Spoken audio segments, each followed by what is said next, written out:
Many of you may be familiar with the First and Second World War, but are you aware of anything else other than the treaties signed by nations?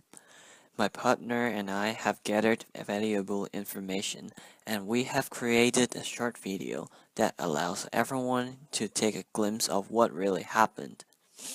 We also interviewed one of the survivors, Eva Missiles, that allows us to dig deeper than the other ordinary documentaries, and we're here to offer you some insider information.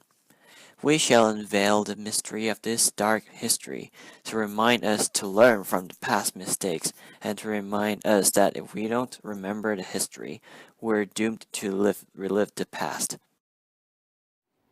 Among the survivors of the Holocaust was Eva Meisels. Starting from a young age, she had been going through countless obstacles and hardships.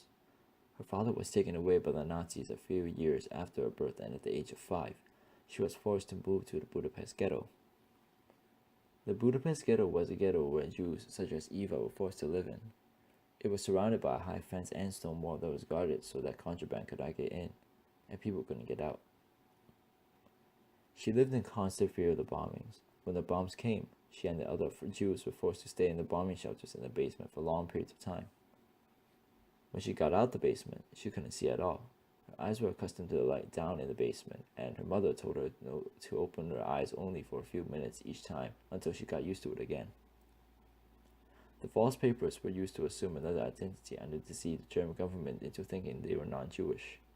And thanks to the help of Raoul Wallenberg, who was a Swedish diplomat, she acquired the false papers, and with these papers, she succeeded in getting out of the ghetto. 2 months ago, we had the rare opportunity to go to a talk she was hosting. There, she talked about her life experiences. Not only that, we interviewed her and got to talk to her in person. Later, you can hear our conversation about her in the ghetto and what she did after she got out. Okay. So the first question is, do you think Jews in Germany are discriminated by the locals, or is it what Hitler thinks? That, yeah, is only what Hitler discriminates. I think there was always discrimination against the Jews. Even way before Hitler's time, there was always discrimination. What Hitler did was he took the Jews and he used them as a scapegoat, and he used them as the reason. He took pre-existing discrimination and he capitalized on it, and he knew that people were against Jewish people. Therefore, he just played up on that and he used it against the Jews, and he just kept the ball rolling, and he made it even bigger than it was before.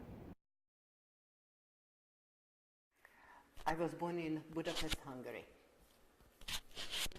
Okay, Budapest, as you know, is the capital city of Hungary. And I was born in 1939 from a fairly religious family. Both my mother's family was religious and my father's family also. My mother's family. And that was my mom. And she came from a family of 9 kids. That was my grandmother and my grandfather. And that sweet, darling, beautiful little girl happens to be me.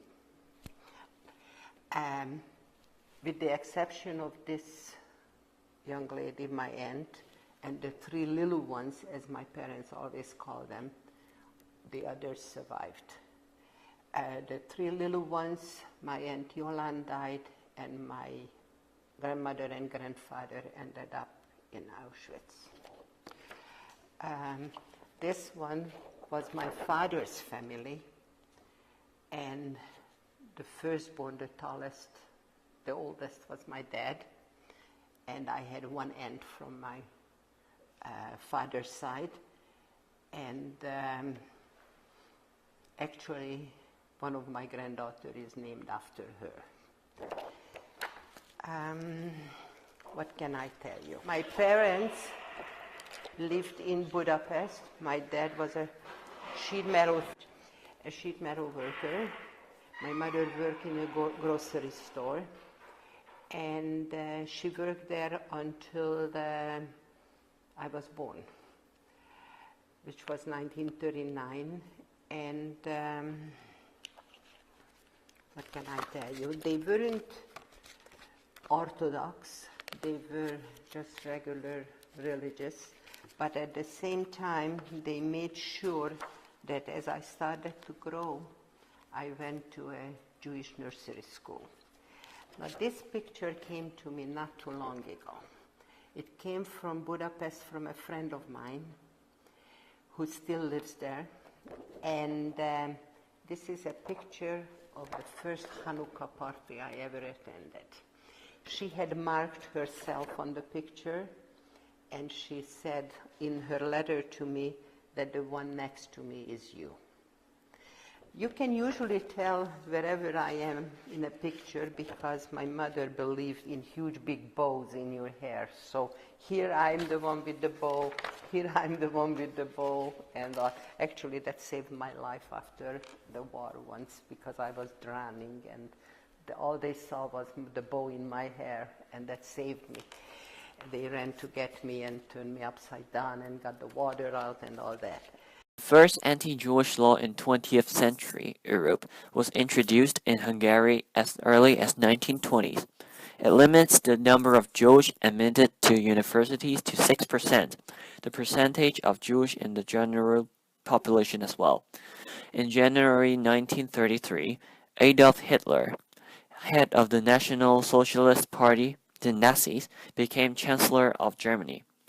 They established the Gestapo, aka secret police, with the power to arrest, interrogate, and imprison without due process, and violent attacks on Jews in Germany as well.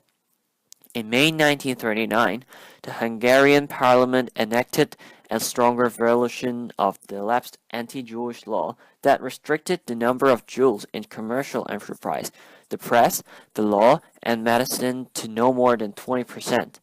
It also provided for the formation of a labor service that would eventually force 105,000 Jewish men into military service without guns or rights. The first question is, can you explain a bit more about the basement thing? You said you were Because we didn't really. That's where we used to keep the coal and the wood for our cooking and heating stoves. And when I was, during the war, we were down in the basement trying to, and hope to get away from where the bombs are falling. I can see it now, the bunker is here and our building, and on the other corner in an angle they had one of the bombs, for instance, fell. There was an old Jewish man during the ghetto and he was in the washroom. The question is, how would you compare life between living in the ghetto or the safe house to after you came to Canada? Like maybe some. Well, it's totally different. That was during the war. Living in the ghetto, you have no freedom, you have no food, you have nothing. They took my dad away, so we were on our own and so on. And pretty much the safe house was the same thing, except if you stayed within the building, you were pretty much safe with the Swedish flag and so on. But if you stepped out, you were. But in why? Canada is a totally different. Here you have your freedom. I don't know, you were born in Hong Kong or here. In Hong Kong. In I moved Hong Kong, here which 3 is months a ago. beautiful city. We've been there. Are you? But Canada is a total. Here you have your freedom. If you work hard, you study, you work hard. Here you can do anything you want. Yeah. There we lost our freedom. But I did make one comment saying, on the personal level, I don't think the world learned from it.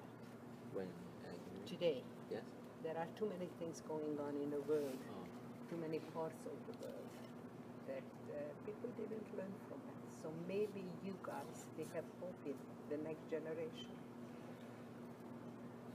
Very true. Can I butt in here? Yeah. This was what I asked. But when we are talking, she's talking and I am usually talking as well, we are reliving those horrors when we are talking about them. And we are doing it for the only single reason that this new generation will hear about it, try to remember that hatred brought it on and silence allowed it to happen.